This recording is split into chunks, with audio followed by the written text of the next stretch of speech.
তোকে জেলে পাঠাবো, জামা কাপড় নিয়ে রেডি থাক। গোলাম মাওলা রনির উদ্দেশ্যে এমনই হুঁশিয়ারি দিয়েছেন সাংবাদিক ইলিয়াস হোসেন।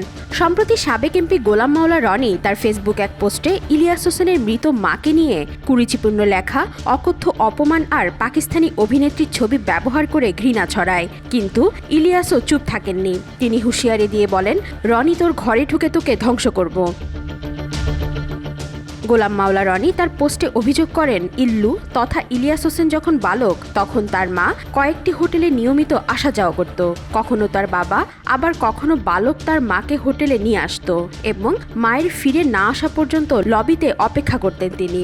একদিন কোনো এক দানবের কবলে পড়ে তার মা রক্তাক্ত হয়। পুরো হোটেলে হইচই পড়ে গেল। পুলিশ এসে তাদের উদ্ধার করে ঢাকা মেডিকেলে নিয়ে যায়। তিনি আরও উল্লেখ করেন, আমি তখন জরুরি বিভাগে ছিলাম। ইল্লুর কান্না এবং লোকজনের হইচই শুনে এগিয়ে এলাম। মহিলার করুণ অবস্থা দেখে আমি উপস্থিত লোকজনকে বললাম আগে ভিকটিমকে চিকিৎসা দেওয়ার জন্য।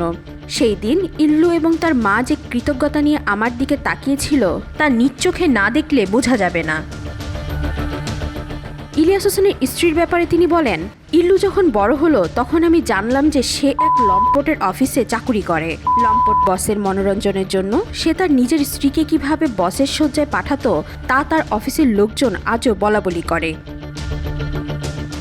বিদেশে ইলিয়াস হোসেনের সমকামিতা পরকীয়ার অভিযোগ তুলে রনি বলেন, বিদেশে নিজেকে সমকামী হিসেবে ঘোষণা দিয়ে শরণার্থী হওয়া, একাধিক বিয়ের পরও একের পর এক পরকীয়া করতে গিয়ে হাতে নাতে ধরা খেয়ে গণপিটুনি খাওয়া এবং এসব কুকর্মের জন্য জেলে যাওয়া সহ পাবলিক প্লেসে জনগণের হাতে বেদম পিটুনি খাওয়ার কথা কম বেশি সবাই জানলেও এসব নিয়ে আমার কথা বলার রুচি নেই। স্ত্রীকে নিয়ে ইলিয়াসের পোস্টের প্রতিক্রিয়ায় রনি লিখেছেন, আমার কয়টি বউ তা নিয়ে কেন তার আগ্রহ, অথচ তার মা যে যৌবন বিক্রি করে তাকে লালন পালন করেছে এবং এখন বৃদ্ধ হয়ে অনাহারে দিন কাটাচ্ছে, তার জন্য দুমুঠো ভাত জোগাড় দেওয়া ইল্লুর জন্য জরুরি। ওই পোস্টের প্রতিক্রিয়ায় গোলাম মাওলা রনিকে ময়লা আখ্যা দিয়ে প্রবাসী সাংবাদিক ইলিয়াস হোসেন বলেছেন, রনি মানসিক ভারসাম্য হারিয়েছে। সে এক নারীর ছবি দিয়ে তাকে আমার মা বানিয়ে সীমাহীন আপত্তিকর কথাবার্তা লিখেছে।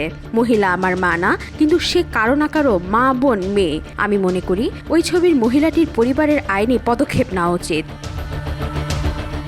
রনিকে হুঁশিয়ারি দিয়ে ইলিয়াস লিখেছেন, রনি হয়তো মনে করছে আমি তাকে অন্ধকারে ঢিল মারছি।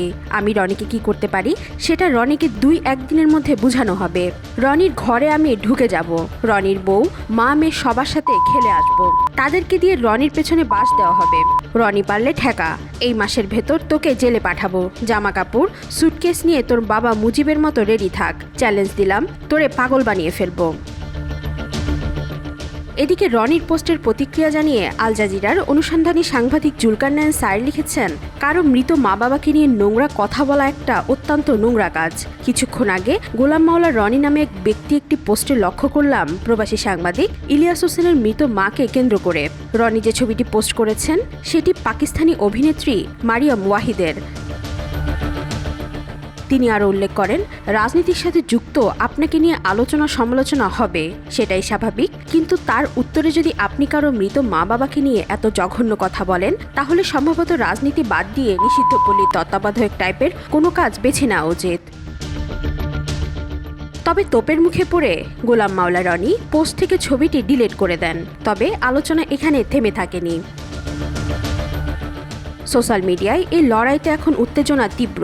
এখন দেখার অপেক্ষা অনলাইন নাটকের এই অধ্যায়ের শেষ কোথায়। তবে কাউকে ব্যক্তিগত আক্রমণ করতে গিয়ে যেন পরিবার টেনে না নেওয়া হয়, এ ব্যাপারে সতর্ক থাকা উচিত। ওয়াহিদা পারভিন ইশিতা, আজকাল।